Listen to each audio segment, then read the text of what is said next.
नमस्कार भक्तों, आज मैं आपको गणेश जी की एक और सुंदर सी कहानी सुनाने वाली हूँ। तो बने रहिए कथा में अंत तक। तो चलिए शुरू करते हैं। एक बुढ़िया थी, उसके एक बहू और एक बेटा था। बेटा दूसरे गांव में कमाने जाता था। उसके जाने के बाद बुढ़िया बहू को बहुत दुख देती थी। वह उसे न कुछ खाने को देती थी न पीने को।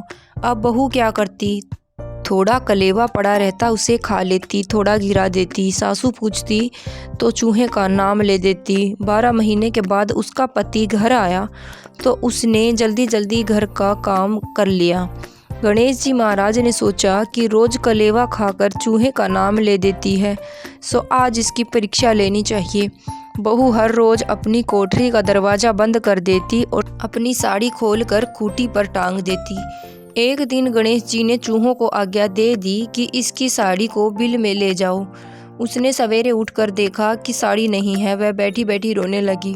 कोई मेरी साड़ी खूंटी से ले गया, मैं बाहर कैसे आऊं? इतने में उसका पति बाहर से आ गया। सब कहने लगे कि तेरी बहू दरवाज़ा नहीं खोलती है। उसका पति दरवाज़ा खोलकर अंदर गया, देखा तो वह बिना साड़ी के बैठी है। वह उसे मारने लगा कि बंद दरवाजे में से तेरी साड़ी कौन ले गया? अब बहू के मन में बात आई कि मैं सासू का कलेवा खाकर चूहे का नाम लगा देती थी। कहीं गणेश जी की कृपा से तो ऐसा नहीं हुआ।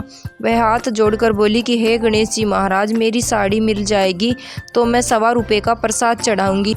इतने में साड़ी का पल्लू उसकी सास ने चूहे के बिल में देखा तो सासू बोली, बहू तो सच्ची है। बहू बोली, मेरी करनी मेरे को आई।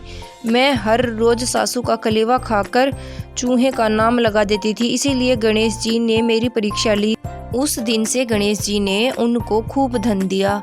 जैसा गणेश जी महाराज ने उनको दिया वैसा सब किसी को देना। कहानी सुनते हुकारा बरतो, सबको ऐसा ही फल मिले। जय गणेश जी भगवान की जय।